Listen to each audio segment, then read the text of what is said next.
Indonesia sendiri dari Kemenkes tahun 2024 ini sudah hampir 90.000 ya kasusnya itu.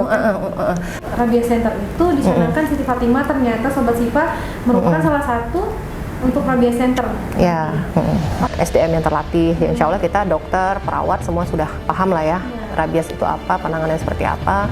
Kemudian dari fasilitasnya sendiri gitu kan. Kalau untuk rabies itu kan intinya nanti ada pencegahan dini, ada pemberian vaksin. Nah, itu kita sudah bisa menyiapkan vaksinnya, sudah kita bisa siapkan di farmasi untuk tempat vaksin itu sendiri. Dia kan harus di suhu yang dingin ya gitu. Nah, itu sudah ada tempatnya. Dan untuk penanganan juga ya insya Allah Rumah Sakit Siti Fatimah ini sudah memadai untuk itu.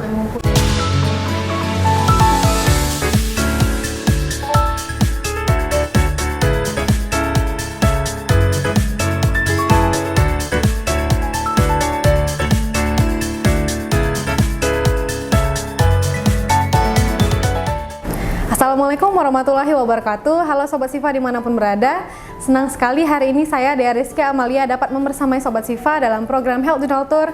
Hari ini memperingati Hari Rabies Nasional yaitu tanggal 28 September 2024. Tentunya hari ini saya tidak akan sendiri, akan ditemani bersama narasumber kita yang tentunya edukatif dan informatif di bidangnya. Ada Dr. Tri Maulina yaitu sebagai penanggung jawab program kasus rabies di RSUD Siti Fatimah Provinsi Sumatera Selatan. Mungkin boleh dokter memperkenalkan diri kepada Sobat Sifa yang ada di rumah.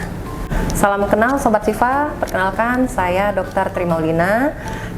Saat ini saya bertugas di RSUD Siti Fatimah sebagai dokter umum dan sekaligus juga penanggung jawab untuk pengendalian rabies. Oke, terima kasih Dokter Tri. Sama-sama. Baik, Sobat Sifa yang ada di rumah, berdasarkan data dari Kementerian Kesehatan Republik Indonesia, kasus rabies ini merupakan salah satu masalah kesehatan yang cukup besar di Indonesia ya dok. Data terakhir itu dok, dalam 3 tahun terakhir kasus gigitan rabies mencapai lebih dari 80.000 kasus dan rata-rata kematian itu mencapai 68 orang. Nah, bahkan tahun 2023 seperti yang kita ketahui dok, itu Indonesia itu terjadi KLB dok, khususnya di daerah Indonesia Timur sebenarnya. Namun artinya masalah rabies ini merupakan masalah yang bukan sepele dan harus kita ketahui edukasi, penanganan, tindakan dan pengobatannya. Oleh karena itu nanti akan dijelaskan lebih detail lagi bersama Dokter Tri. Oke, baik Dokter Tri. Sebelumnya dok, mungkin sebelum lebih jauh lagi membahas tentang rabies dan pengobatannya, bisa dijelaskan dok apa itu rabies dan bahayanya? Nah, jadi rabies itu adalah penyakit infeksi akut ya. Jadi suatu penyakit yang yang terjadi karena suatu proses infeksi dan terjadinya akut yang menyerang susunan saraf pusat. Jadi gejala klinisnya itu tentang persarafan gitu ya. Dan ini nih penyakit yang terjadi akibat penularan dari hewan atau kita sebut sebagai zoonosis ya, penyakit zoonotik yang sifatnya terjadi infeksinya terjadi akibat penularan dari hewan ke manusia. Kalau di Indonesia itu kita istilahkan sebagai penyakit anjing gila, orang gilanya seperti itu. Kenapa? Karena infeksi yang disebabkan oleh rabies ini itu gejala klinisnya dia mengganggu saraf sampai mengganggu kesadaran. Misalnya pada anjing gitu kan ya, dia bisa menjadi ganas kayak gitu. Nah, penyakit rabies ini itu tadi kan saya katakan sebelumnya virus ya. Jadi virus dia itu dari Lisa virus namanya. Jadi kalau dari familinya itu Rhabdoviridae ya, Rhabdoviridae. Jadi dia termasuk neurotropik. Jadi predileksinya itu di susunan saraf pusat. Ketika dia sudah ada di koloninya ada di saraf pusat, dia akan bereplikasi sangat cepat, kemudian akan menimbulkan gejala klinis. Nah, sayangnya rabies ini kalau seseorang tuh sudah terinfeksi, belum ada obatnya sampai hari ini dan proses menuju kematian itu cepat gitu. Jadi segitu bahayanya. Terus juga kalau misalnya kita bicara ya, dari Kementerian Kesehatan sendiri mengatakan kalau rabies itu termasuk neglected case gitu, jadi kasus yang terabaikan. Dia termasuk jenis infeksi ya, jadi infeksi yang kalau misalnya yang tren tuh biasanya tuh ada DBD gitu kan, malaria itu mungkin lebih banyak dibicarakan dibandingkan rabies. Ya mungkin karena pengendalian, penelitiannya tentang DBD itu lebih mudah untuk dikendalikan. Nah, kalau kayak rabies, semacam gigitan ular berbisa, itu kayak satu, kalau di Dinas Kesehatan itu kayak ada satu program mereka itu untuk penyakit-penyakit yang neglected gitu ya, yang terabaikan. Penyakit-penyakit ini tuh tidak bisa maksudnya ketika sudah terinfeksi itu kebanyakan biasanya kematian gitu kasusnya. Jadi kalau yang dicanangkan kementerian gitu kan, itu bagaimana kita mencegah supaya penyakit rabies ini tidak terjadi. Mungkin tadi Mbaknya mengatakan ya sebelumnya kalau dari data itu sampai 80.000, mungkin sedikit saya luruskan di sini ya.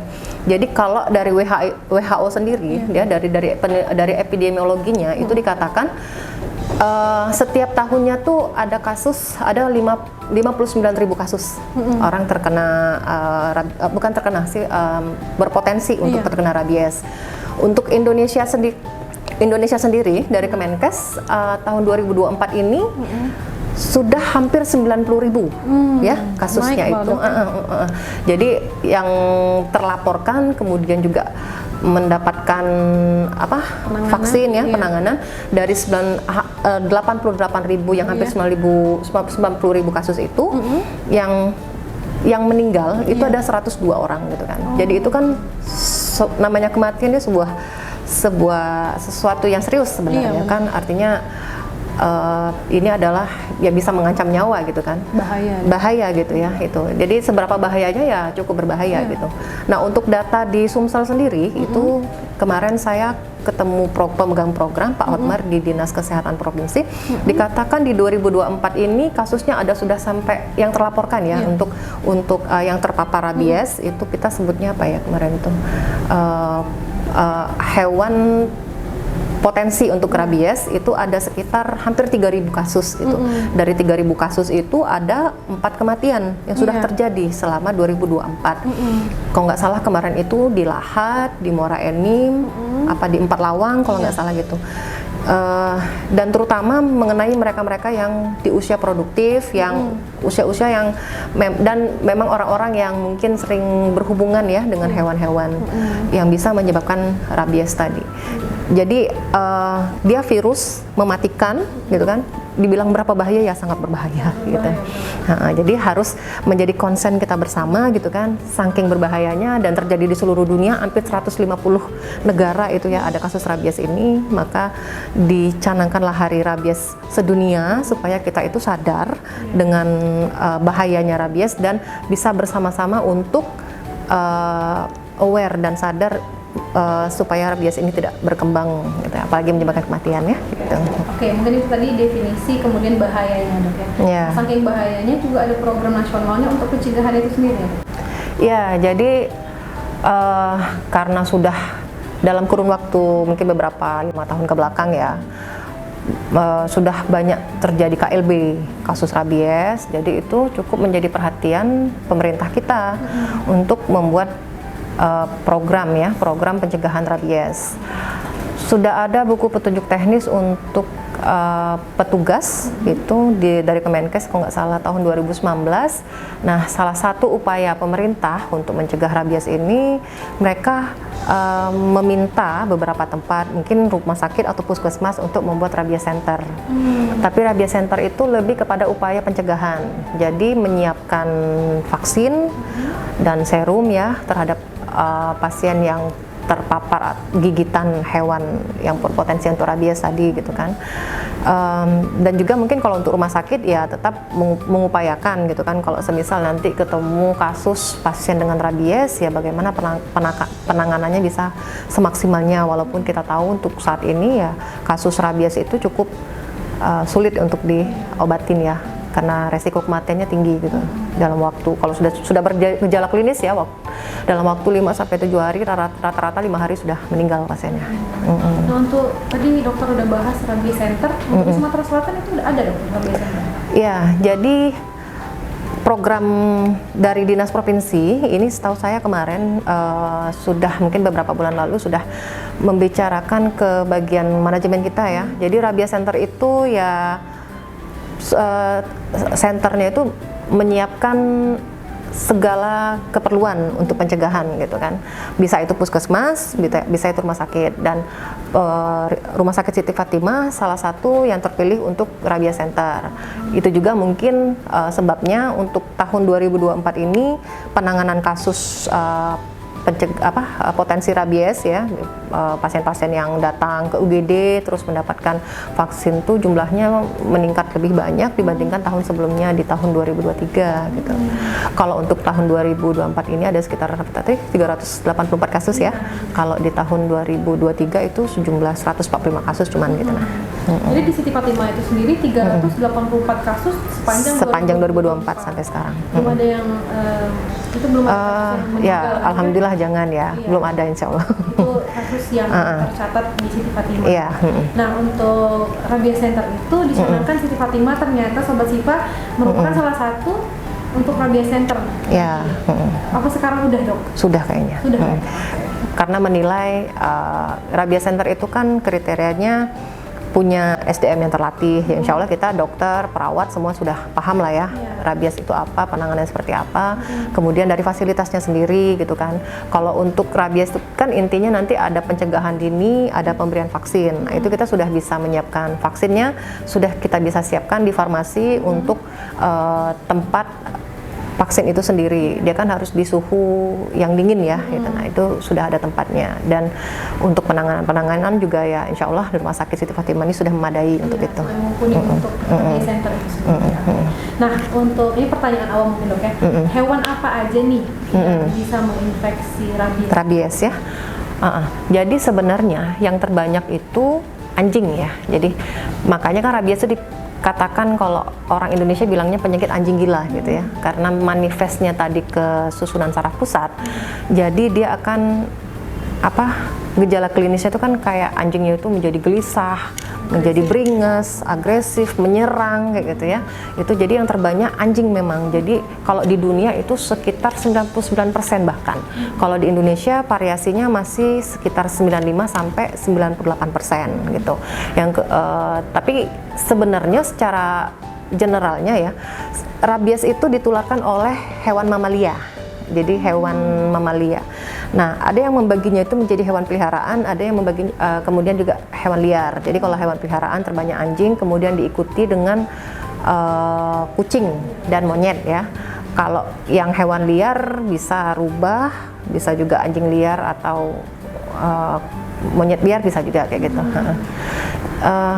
Dan yang terbanyak dan yang dilaporkan kematian itu kebanyakan memang gigitan anjing sih. Kalau gigitan kucing kayaknya belum ya, tapi tetap bisa menginfeksi ya, karena dia mamalia juga gitu. Rata-rata kasus kematian itu yang digigit anjing. Gigit anjing. Kalau digigit kucing itu ada nggak? Sejauh ini kalau mungkin ada ya di kasus KLB itu kayak kemarin kan banyak terjadi di Indonesia Timur sekitaran tahun 2018, 2016, 17 itu ditemukan juga ada akibat gitu, tapi nggak banyak. Presentasinya besar di akibat gigitan anjing kita.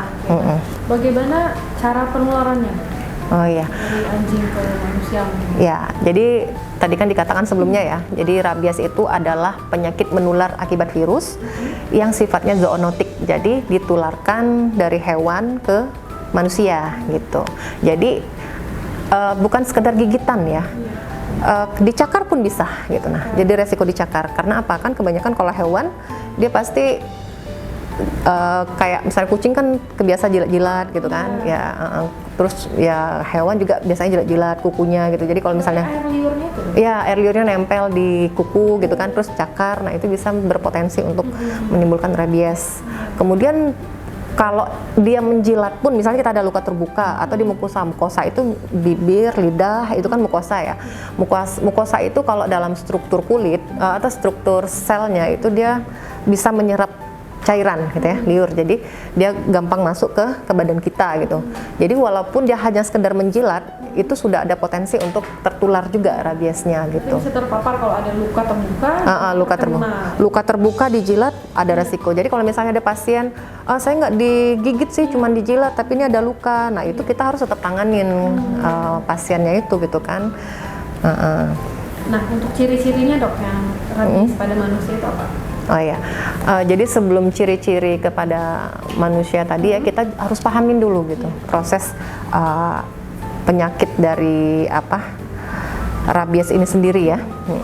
Jadi kalau secara patofisiologinya gitu, ada 3 tahap, 4 malah mungkin ya, seseorang yang sudah terinfeksi virus rabies. Jadi dia ada tahap prodromal namanya yang pertama, kemudian yang kedua tahap sensoris, eksitasi yang ketiga, kemudian tahap paralisis gitu. Jadi ketika seseorang itu sudah terkena gigitan hewan yang berpotensi rabies gitu, akan terjadi proses inkubasi di dalam tubuh, dan kemudian manifest secara klinisnya itu kayak kita misalnya dapat infeksi pertama kali ya, jadi demam, lemah, letih, lesu gitu kan, nggak mau makan atau sampai mual gitu, nyeri kepala, sulit tidur, itu namanya itu di tahap prodromal ya. Kemudian kalau tahap prodromal ini berlanjut, dia akan ke tahap kedua namanya tahap sensori. Biasanya di bagian lukanya itu akan ada sensasi nyeri atau kesemutan gitu. Yang kemudian kalau dia berkembang di tahap selanjutnya itu ke tahap eksitasi namanya. Jadi tahap eksitasi itu kalau kuman atau infeksi dari rabiesnya itu sudah sampai ke susunan saraf pusat ya. Jadi kalau misalnya di tahap awal kan ada gigitan dia di sekitar luka gitu kan. Nah di situ kumannya kalau misalnya nggak terbuang, misalnya nggak tercuci bersih atau nggak kita lakukan tindakan apapun pas di awal, dia akan kumannya itu akan bereplikasi, jadi memperbanyak diri, berkembang biak sekitaran otot atau jaringan yang ada di sekitaran luka. Kemudian kalau kondisinya memungkinkan, dia akan masuk ke saraf-saraf perifer, saraf yang ujung, kemudian jalan-jalanlah dia sampai ke sepanjang, kalau susunan saraf itu kan saraf perifer sampai ke spinal ya, tulang belakang gitu kan ya, saraf-saraf di spinal itu di sumsum tulang belakang, dan dia bermigrasi sampai ke otak. Nah, sebelum ke otak dia sebenarnya bisa juga menyebar sampai ke organ-organ gitu. Tapi virus rabies ini itu tuh kayak menemukan surganya tuh kalau sudah di sel-sel neuron gitu, sel neuron. Jadi begitu dia sudah masuk ke sel-sel neuron, dia sudah kayak langsung kayak ngebom gitu. Nah, makanya nanti di fase tahap ketiga tadi yang namanya eksitasi ya, di eksitasi itu akan timbul gejala-gejala saraf. Dia akan, tadi kan dia naik nih sampai ke limbik, hipotalamus, batang otak. Dia akan menimbulkan manifest gejala klinis seperti gelisah pasiennya, kemudian ketakutan gitu ya. Terus juga akan timbul halusinasi gitu kan, seolah-olah dia melihat hantu, mendengar suaranya sebenarnya kita orang normal nggak ada kayak gitu kan. Sampai dia di fase, oh ya tadi ketakutan ya, dia bisa ke fobia gitu. Nah, jadi fobia itu kayak ketakutan. Fobia yang khasnya dari rabies itu adalah hidrofobik namanya. Hidrofobik jadi takut air. Dia haus, dia terus kehausan tapi dia takut air. Terus ada lagi fotofobik. Fotofobik itu dia takut cahaya. Makanya kalau orang kena rabies pun misalnya hewan, dia akan sembunyi. Dia cari tempat yang nggak terang kayak gitu kan. Nah, selanjutnya akan terjadi apa? Itu fobiknya tadi ya, itu ketakutan. Terus spasme otot. Jadi ototnya itu akan kejang gitu. Nah, otot-otot yang kejang terutama di tempat yang ada kelenjarnya, kelenjar seperti kelenjar liur, seperti kelenjar air mata, itu akan menyebabkan kalau di sini hipersalivasi.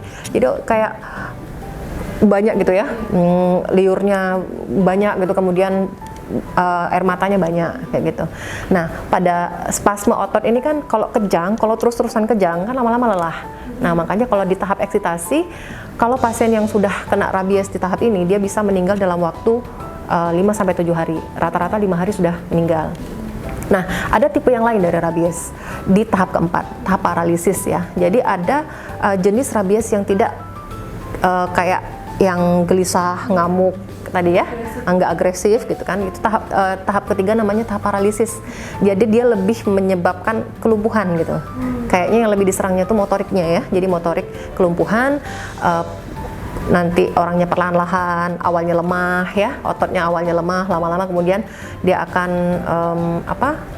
lumpuh, Nah, kelumpuhan itu yang menyebabkan kematian itu kenapa? Karena dia akan mengenai otot pernafasan dan jantung. Nah, kalau otot pernafasan sama jantungnya sudah lumpuh, ya otomatis dia akan meninggal gitu kan, arrest kan gitu ya. Dan yang tahap paralisis ini biasanya 13 hari, jadi lebih lama dari tipe yang yang asitasi. Jadi itu kalau misalnya orang sudah kena rabies, dan itu sulit sekali. Belum sampai saat ini belum ada yang bisa. Ya karena begini juga ya, karena kalau misalnya orang sudah kena rabies, itu kan kita kalau misalnya pasien datang ya kan ada pemeriksaan darah segala macam, itu sulit dideteksinya. Rabies itu sulit dideteksi di dalam darah karena dia menyerang saraf, dan saraf itu adalah kalau di dalam tubuh kita itu bagian terdalam ya, dan itu tidak bisa dilakukan apapun gitu kan. Ada banyak pemeriksaan yang bisa kita lakukan sebenarnya kalau dari segi laboratoriumnya, tapi seringkali keterkaitan dengan masa inkubasi, terbentuknya antibodi yang bisa netralisir antigennya itu seringkali tidak terdeteksi. Yang paling sensitif kalau nggak salah itu ya ada katanya PCR, tapi itu pun dengan melihat gejala klinis yang sangat progresif sampai menyebabkan kematian tuh seringkali diagnosis penunjang itu tidak terlalu berguna kayak gitu. Jadi ya ciri-ciri rabies ya seperti itu. Jadi agresif orangnya sampai hidrofobik, dan jadi kalau misalnya kita lihat ada sekitar, itu berlaku juga pada hewan sebenarnya. Iya. Baik, itu tadi mungkin ciri-ciri dari rabies itu sendiri ternyata kompleks ya dok. Ada dua tadi kata dokternya pembagiannya, ada yang agresif sama yang apa itu lebih pasif gitu kali mungkin ya dok. Kelumpuhan otot. Iya, masa inkubasinya pun berbeda dok ya. Yang agresif 5-7 hari. Itu gejala klinis yang makin progresif. Iya. Kalau untuk masa inkubasi, jadi ketika kita sudah kena gigitan sampai manifest atau sampai timbul gejala klinis itu variasinya cukup luas ya, dari 2 minggu sampai beberapa tahun gitu. Iya. Kalau secara generalnya sih rata-ratanya 3-8 minggu. Kalau dari WHO itu mengatakan 30 hari sampai 90 hari. Nah, kenapa inkubasi itu berbeda? Itu ternyata ada faktor-faktornya juga. Iya. Gitu. Jadi apa aja tuh dok? Yang pertama dari jenis virus ya. Virus itu kan suka merubah diri kan. Jadi kalau misalnya sudah menginfeksi satu orang, antibodi kita mengenali, dia akan memodifikasi, berevolusi supaya nggak terdeteksi infeksi berikutnya. Itu namanya strain virus. Jadi pertama tergantung jenis strainnya, yang tipe strain yang makin ganas mungkin akan lebih cepat dia. Gitu. Yang kedua jumlah virus yang ada di dalam tubuh yang masuk ya dok? Yang masuk ke dalam tubuh kita itu. Jadi semakin banyak jumlah virusnya, semakin cepat juga terjadi proses manifest klinisnya, inkubasinya cepat. Kemudian yang ketiga kedalaman. Jadi gigitannya itu berapa dalam gitu, berapa dalam dan berapa banyak gitu ya gigitannya itu. Jadi semakin dalam dia gigit, semakin banyak gigitannya, proses untuk inkubasinya juga cepat. Kemudian lokasi waktu terjadi gigitan. Kalau misalnya bahu ke atas, leher, muka, apalagi kepala itu cepat sekali. Karena yang bikin dia bermanifest itu ketika dia sudah di susunan saraf pusat. Jadi intinya susunan saraf pusat gitu. Kemudian juga mungkin imunitas seseorang ya. Jadi kalau orang yang imunitasnya baik mungkin karena faktor antibodi di dalam tubuhnya gitu, atau namanya faktor daya tahan tubuhnya itu bisa menyebabkan inkubasinya lama. Tapi seseorang yang imunitasnya rendah akan cepat sekali untuk bermanifestasi. Jadi itu faktor-faktor resikonya ya dok? Itu faktor kapan seseorang itu inkubasinya itu lama atau sebentar untuk muncul gejala-gejalanya untuk muncul. Oke, baik. Nah kemudian dok, setelah kita udah digigit misalnya dok ya, nah itu apa aja yang bisa kita lakukan nih, penanganan pertama lah dok, untuk di rumah mungkin? Ya, jadi inilah sebenarnya concern paling penting kalau untuk penanganan rabies ini sendiri. Dan ini juga mungkin yang akan terus kita gaungkan ya, baik nanti kita ke pasien di UGD maupun kita lakukan penyuluhan ya terhadap masyarakat. Jadi rabies itu bisa dicegah dengan tindakan pertolongan pertama atau pencegahan dini namanya. Jadi begitu kita terkena gigitan rabies ya, sebelum kita memastikan lah nanti ya ini kena vaksin atau enggak, Iya. pastikan dulu. Pertama boleh sih kita pastikan ya, itu hewannya sudah divaksin atau belum. Karena kalau belum divaksin maka kita harus segera lakukan tindakan yang pertama, kita bersihkan lukanya. Jadi misalnya digigit di mana, misalnya digigit di kaki, langsung kita ambil air mengalir ya. Jadi kita dan bersihkan itu dengan sabun gitu. Iya. Jadi digosok dengan sabun. Jadi jangan di air aja gitu. Iya. Harus dengan sabun. Kenapa? Karena rabies itu dia itu kayak apa? Selubung virusnya itu kan ada lipid ya, lipoprotein. Nah, lipid itu bisa hancur kalau ketemu dengan zat asam basa atau yang bentuk sabun kayak gitu. Jadi semakin dan harus lama gitu. 10 sampai 15 menit. Jadi kita bersihkan di air mengalir dengan sabun. Kita pastikan seluruh daerah lokasi yang bekas gigitan dan sekitarnya itu sudah dibersihkan dengan air mengalir dengan sabun tadi gitu kan. Nah, selanjutnya apa? Bisa kita pastikan lagi ya setelah kita bersihkan, kita gunakan antiseptik. Bisa betadine gitu, alkohol atau antiseptik apapun yang ada di rumah gitu. Selanjutnya gigitan itu termasuk resiko, nanti kita lihat resiko sedang atau tingginya ketika kita sudah ke tempat rabies center. Jadi rabies center itu bisa di rumah sakit, bisa di puskesmas. Nah, semisal kita udah sampai nih di puskesmas atau rumah sakit ya, kita di anamnesis, biasanya nanti petugas akan tanya, kalau sudah gigitan tuh sudah dipastikan harus dapat vaksin. Vaksin. Nah, cuman ada 2 perlakuan lagi gitu kan. Vaksin ini ada 2 macam ya. Jadi untuk yang resiko rendah kita cuma bisa kasih vaksin. Kalau resiko tinggi kita kasihnya serum juga gitu kan. Jadi ada VAR, ada SAR, ya ada 2 macam ini. Pemberiannya itu tergantung resiko. Nah nanti dijelaskan kan resiko tinggi itu apa, yang resiko rendah itu apa ya. Nah setelah itu baru kita akan aman nantinya. Paling tidak dengan tindakan pencegahan ini itu sudah menolong meminimalisir sangat besar meminimalisir untuk tidak terjadi gejala klinis rabies di kemudian hari. Benar. Jadi itu penanganan yang bisa dilakukan di rumah. Sobat Siva yang ada di rumah, mohon diingat ya dok ya.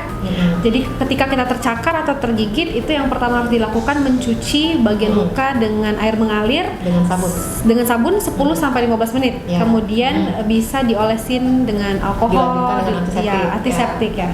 Kemudian segera ke rabies center atau bisa ke puskesmas, bisa juga ke rumah sakit. Baik. Nah ini dok, bagaimana cara penanganan luka gigitan hewan penular rabies pada manusia yang apa tadi dok, post exposure treatment? Jadi pada pre-post ya dok, ada 2. Jadi post exposure treatment itu itulah dari pemberian vaksin itu ya. Setelah kita lakukan pencegahan dini yang dicuci, yang diberikan antiseptik, baru nanti kita berikan vaksin. Nah, pemberian vaksin ini itu kita lihat faktor risikonya dulu. Jadi pertama tergantung kedalaman luka, tergantung lokasi luka, kemudian berapa jumlah luka gitu ya. Termasuk risiko tinggi adalah ketika dia mengenai lokasinya di tempat-tempat yang sarafnya banyak, persarafan banyak, misalnya telapak tangan atau telapak kaki itu persarafan banyak ya. Itu termasuk resiko tinggi. Kemudian kalau misalnya sudah multiple, lukanya sudah banyak, nah itu termasuk resiko tinggi. Kalau dia sudah sangat dalam, itu resiko tinggi. Nah, kalau yang selebihnya itu berarti resiko rendah. Nah, kalau resiko rendah dia cukup diberikan vaksin anti rabies ya. Kalau di kita namanya Rabivac. Ini memang program Kemenkes dari Dinas Provinsi sendiri disiapkan cukup banyak stoknya gitu kan. Jadi jangan khawatir, begitu kita sampai ke rumah sakit, pemberian vaksinnya ini Rabivac ini diberikan suntikan intramuskular namanya. Jadi disuntikkan di otot ya, di otot bahu. Kalau untuk orang dewasa itu kanan kiri, bahu kanan dan bahu kiri. Kalau pada anak-anak usia kurang dari 1 tahun itu biasanya kita suntikkan di paha sebelah luar, gitu. Kanan kiri juga. Dosisnya sama antara anak-anak dan dewasa. Nah, kalau dia faktor yang termasuk dengan faktor resiko tinggi, tadi selain vaksin anti rabies atau VAR itu kita berikan juga SAR, gitu ya, jadi serum anti rabies. Karena kalau faktor resiko tinggi itu kita takut jumlah kumannya banyak, inkubasinya cepat, gitu kan, dan gejala klinisnya cepat terjadi. Jadi pemberian serum anti rabies itu dimaksudkan pemberian kayak antibodi pasif ya. Jadi serumnya langsung dimasukkan di badan kita dalam waktu 7 hari itu sudah bekerja. Kalau vaksin itu dia bekerjanya setelah 7 hari biasanya, karena dia membutuhkan proses dari tubuh kita sendiri untuk membentuk antibodi sendiri untuk melawan virus rabiesnya. Nah, itu biasanya kita berikan 20 international unit ya untuk yang serum homolog.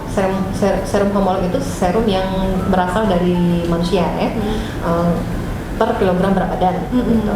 Dan bisa kita berikan secara infiltrasi. Infiltrasi itu penetrasi, maksudnya kita suntikkan di bawah kulit atau enggak dalam ya, sekitaran luka yang ada di situ, dan dilanjutkan dengan kayak pemberian vaksin. Kalau misalnya pemberian vaksin di deltoid atau di bahu gitu ya. Itu ada satu yang jenis yang heterolog. Jadi heterolog tuh dia serumnya itu dari kuda, dosisnya lebih banyak. Dan kalau untuk yang kuda ini mungkin untuk petugas kesehatan juga harus diperhatikan ya, itu harus diberikan dengan skin test gitu, kayak pemberian antibiotik ya, seperti ceftriaxone gitu kan harus skin test. Melakukan skin testnya sama seperti itu. Jadi kalau kita pastikan dulu resiko, kalau dia yang serum heterolog tuh resiko untuk alerginya lebih besar daripada yang homolog. Homolog nggak perlu skin test. Jadi itu tadi ada dua perbedaan ya dok. Pertama tadi tuh melihat dari faktor resikonya sebenarnya dok ya. Dia diberikan antivirus apa namanya dok? Anti rabies atau serum itu dibedakan berdasarkan resiko tinggi atau rendah. Itu nanti diketahui setelah kita ke rabies centernya dok ya. Jadi dokter yang bisa mengetahui itu apakah diberi serum atau diberi antivirus itu. Kemudian dok, untuk penanganan dalam pelayanan rabies sendiri di RSUD Siti Fatimah itu bagaimana dok? Mungkin Sobat Sifa ingin mengetahui. Ya, jadi ketika kita sudah tadi tuh, ini aku kena gigitan nih, takutnya rabies gitu ya, segera kita ke UGD, ya langsung aja ke UGD. Nanti di UGD biasanya petugasnya udah paham nih kenapa gigitan gitu kan. Itu pun biasanya memang kita lakukan dulu anamnesis awal. Kalau misalnya digigit, kita tanyakan dulu hewannya ada nggak, kemudian hewannya divaksin rabies nggak. Kalau misalnya hewannya divaksin rabies, biasanya mungkin tidak perlu divaksin gitu ya, karena sudah terlindungi hewannya. Dan lihat jenis hewannya juga gitu. Kalau anjing, lagi dia nggak divaksin ya pasti langsung divaksin gitu kan. Kemudian kita pasti akan menanyakan ke pasien gitu, ini bapak sudah melakukan pertolongan pertama belum? Pencegahan dini ini sudah belum? Sudah dicuci belum? Kalau belum dicuci ya kita cuci ulang gitu ya. Kita cuci ulang 10 sampai 15 menit dengan harapan tadi ya, zat sabun, asam basah, kuman itu, kemudian juga ultraviolet matahari dia mati gitu. Jadi semakin banyak dia mati, kemudian kita kasih antiseptik. Selanjutnya biasanya nanti diberikan vaksin dan terapi-terapi simptomatik suportif ya, yang mendukung kesembuhan, misalnya antibiotik, penghilang nyeri pada pasien gitu. Nah, pernah nggak terjadi kasus rabies? Untuk saat ini Siti Fatimah belum ada. Cuman mungkin juga bisa untuk jadi panduan petugas ya, petugas kesehatan sekiranya nanti menemukan kondisi pasien dengan gejala yang tadi sudah dijelaskan ya, seperti rabies, itu apa yang harus kita lakukan? Ya tetap pasien kita terima, kemudian kita berikan akses intravena, pemberian NaCl atau RL ya, kemudian pasien kita tetap terapi secara simptomatik suportif gitu kan, bila perlu tetap dikasih antibiotik gitu ya. Dan kita tangani sesuai dengan gejalanya gitu. Dan pasti pasien rabies itu harus dimasukkan ke ruangan isolasi, ruangan isolasi yang kedap suara, yang tidak terang kayak gitu, karena itu bisa menjadi perangsang mereka untuk agresif. Dan yang pasti juga harus difiksasi pasiennya. Dan ketika kita sebagai petugas ya, petugas medis itu pastikan untuk menggunakan APD yang lengkap. Jadi menggunakan sarung tangan, karena kita jangan sampai karena keagresifan pasiennya, air liurnya kemana-mana, kena lah mukosa kita, kena lah tiba-tiba masuk ke mata, bisa tertular kita. Kan? Jadi manusia ke manusia juga bisa dok ya, kalau misalnya dia udah terinfeksi rabies, karena kan dia dari liur, dari cairan tadi yang masuk ke mukosa itu akan menularkan.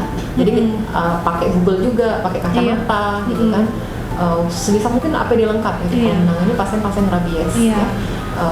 Terlepas pasien itu kita sudah tanganin, jangan sampai petugas kesehatan yang menanganinya malah nanti Iya. beresiko dan berpotensi. Benar-benar. Oh ya, tadi Mbaknya bilang gitu, jadi ada faktor resiko ya dok? Iya. Ya, tetap ya, jadi ini juga disarankan ya Iya. dari Kemenkes juga yang pegang program terhadap petugas-petugas yang tadi cenderung terpapar pasien gitu kan, atau hewan-hewan yang berpotensi rabies gitu kan.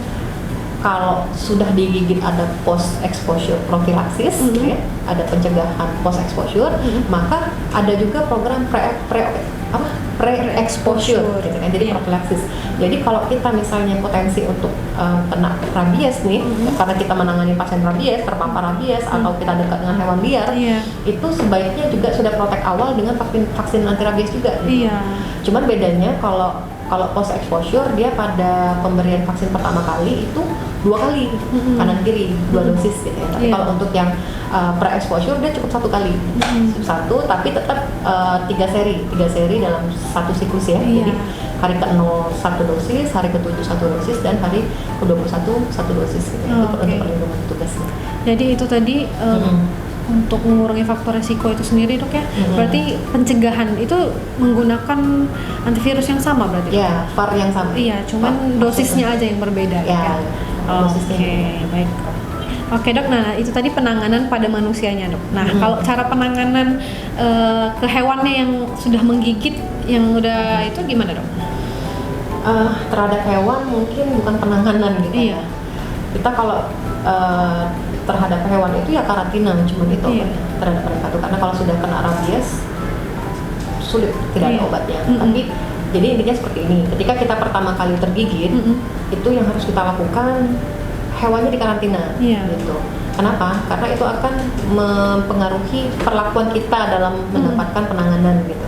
Jadi kalau misalnya hewannya itu ada, kita observasi hewannya tadi 10 sampai 14 hari. Nah, kalau misalnya dalam 10 hari pertama hewannya itu sehat, artinya kita divaksin nih yang hari ke-0 sama hari ke-7 ya.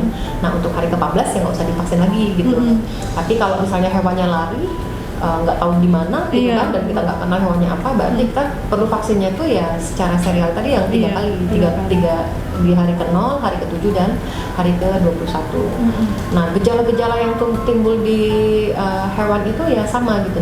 Jadi mungkin kita tidak perlu menunggu hewan itu mati dulu ya untuk dilanjutkan, tapi ya kita juga perlu tahu gitu gejala di hewan itu, supaya kita bisa antisipasi nih hewan harus kita ya singkirkan gitu, jangan sampai dia menginfeksi orang lain dan hewan lain gitu. Karena hewan lain juga nanti berpotensi menyerang dan gitu. Jadi pada hewan yang biasanya kena rabies tadi, misal anjing gitu kan, pertama dia sama seperti manusia di tahap prodromal tadi kan, dia akan ada gejala-gejala nggak enak badan gitu ya, biasanya hampir menyerupai berarti dok ya? Hampir menyerupai, cuman kita kan nggak mungkin aduh aku demam, mungkin kan. Kalau pada hewan kita biasanya lihat gejala-gejala dia, biasa dia akrab dengan tuannya, ini kok tiba-tiba mengurung diri, ini kok tiba-tiba lesu kayak gitu kan. Kemudian tahap selanjutnya dia ke tahap eksitasi tadi gitu kan. Jadi dia bisa timbul halusinasi juga gitu kan, seolah-olah dia nangkap serangga misalnya kayak gini-gini ya, padahal nggak ada serangganya. Itu bisa. Kemudian perilakunya tuh kayak ketakutan gitu kan, dia sembunyi di bawah kolong, nggak mau yang daerah terang gitu kan. Kemudian sampai dia akan makin beringas ketika melihat yang bergerak sedikit, dia langsung mau menyerang. Makanya kalau rabies itu perlu dikarantina karena takut dia menyerang tadi. Sampai akhirnya hipersalivasi, hiperlakrimasi. Hipersalivasi tadi yang liurnya banyak, kemudian air matanya banyak, spasme, jadi otot itu kejang sampai di satu titik kejangnya itu maksimal, dia paralisis dan akhirnya meninggal atau mati ya. Mati kepada binatang. Oke, itu dari ciri-ciri pada hewannya. Kemudian yang kita bisa lakukan tuh sebenarnya cuma karantina terhadap hewan itu sendiri. Nah, kalau untuk penanganan pencegahan dari hewan itu tadi bisa divaksin ya dok? Ya, divaksin. Makanya kalau bisa, kalau sekarang di di dinas peternakan berarti kan kalau untuk vaksin hewan itu terakhir untuk anjing ya terutama itu digratiskan katanya. Jadi sebisa mungkin kalau kita punya hewan peliharaan ataupun ketemu ada anjing sekitaran kita gitu kan, bisa kita, mungkin bukan punya kita, punya tetangga atau siapa gitu, anjurkan mereka untuk vaksin gitu ya. Itu untuk pencegahannya. Untuk pencegahan juga, misalnya pun ketika nanti ada anjing lain yang potensi untuk menularkan, kalau mereka sudah vaksin kan nggak ketular. Oh gitu. iya benar-benar. Cuman kalau yang kucing saya kurang tahu ya. Iya. Vaksinnya itu gratis atau enggak di sini. Mungkin nanti Sobat Siva bisa langsung ke rumah sakit hewan, ke dinas peternakan, atau ke perkumpulan pencinta hewan, atau ke dokter hewan. Untuk menanyakan lebih jelas. Oke, informasi terkait itu. Baik dok. Nah yang terakhir nih dok, mungkin ada pesan yang bisa disampaikan kepada Sobat Siva yang ada di rumah. Baik Sobat Siva, untuk kasus rabies ini itu kan termasuk neglected case ya, kasus yang masih terabaikan. Walaupun demikian, dari tahun ke tahun itu kasusnya makin banyak meningkat gitu ya, terhadap mereka yang terpapar dan berpotensi untuk terkena rabies, bahkan sudah menyebabkan kematian. Karena rabies ini adalah jenis penyakit yang sampai hari ini belum ada obatnya dan sifatnya progresif dan bisa menyebabkan kematian, maka harus ada kesadaran dari kita untuk mencegah agar tidak sampai terkena efek dari rabies ya, gejala klinisnya sampai menyebabkan kematian gitu. Jadi pertama kali yang harus kita lakukan itu pencegahan dini. Kalau misalnya kita tergigit hewan rabies ini, dengan yang tadi sudah kami jelaskan yaitu ya, dengan melakukan tindakan cuci daerah gigitan dengan menggunakan sabun selama 10-15 menit, kemudian pemberian antibiotik dan segera ke rabies center untuk pemberian vaksin gitu. Dan juga kalau misalnya kita punya hewan peliharaan atau ada hewan sekitaran, terutama untuk jenis anjing, kucing atau kera gitu ya, sebaiknya dilakukan vaksin terhadap hewan tersebut supaya mengurangi resiko untuk dan memutus rantai penularan dari rabies itu sendiri. Ya, mudah-mudahan dengan diperingatinya Hari Rabies Sedunia nanti tanggal 28 September itu kasus rabies bisa semakin berkurang dan semakin tidak ada lagi orang yang terkena rabies bahkan sampai kematiannya ya. Demikian. Baik Sobat Siva, mungkin itu tadi obrolan singkat kita ya dok seputar rabies dan cara penanganannya. Terima kasih kepada Dokter Tri untuk mengedukasi pasien dan Sobat Siva yang ada di rumah. Sobat Siva, ada beberapa hal yang harus kita ketahui, yang kita harus garis bawahi terkait rabies ini sendiri, yaitu edukasi bagaimana kita mengetahui apa yang harus kita lakukan, penanganan pertama, kemudian alur pengobatannya dok ya, serta menghindari faktor-faktor resiko yang sudah dijelaskan oleh Dokter Tri tadi. Nah, kenapa kita harus mencegah ini supaya meningkatkan kualitas hidup kita tentunya ya dok. Nah, RSUD Siti Fatimah Provinsi Sumatera Selatan itu selalu memberikan pelayanan yang terbaik kepada masyarakat Sumatera Selatan, salah satunya untuk mencegah rabies ini sendiri. Karena RSUD Siti Fatimah sudah menjadi rabies center di Sumatera Selatan, jadi jangan ragu pada Sobat Siva yang ada di rumah ketika terpapar, tergigit atau tercakar dari hewan-hewan rabies. Jangan ragu untuk mendatangi RSUD Siti Fatimah Provinsi Sumatera Selatan untuk terkait rabies ini sendiri, karena di sini dokternya, kemudian petugas kesehatannya itu sudah berkompeten dan terlatih di bidang rabies itu sendiri. Baik Sobat Siva, terima kasih sudah meluangkan waktunya untuk selalu mengikuti program Health Journal Tour di edisi ini dan kemudian di edisi selanjutnya. Terima kasih juga kepada narasumber kita hari ini. Baik Sobat Siva, jangan lupa untuk selalu mengikuti program Health Journal Tour di channel YouTube RSUD Siti Fatimah Provinsi Sumatera Selatan, dan jangan lupa untuk selalu mengikuti sosial media kami di Instagram RSUD Siti Fatimah Provinsi Sumatera Selatan. Mohon maaf jika ada kesalahan perkataan maupun perbuatan. Saya Dea Rizky Amalia pamit undur diri. Saya tutup. Wassalamualaikum warahmatullahi wabarakatuh. RSUD Siti Fatimah Provinsi Sumatera Selatan, we protect.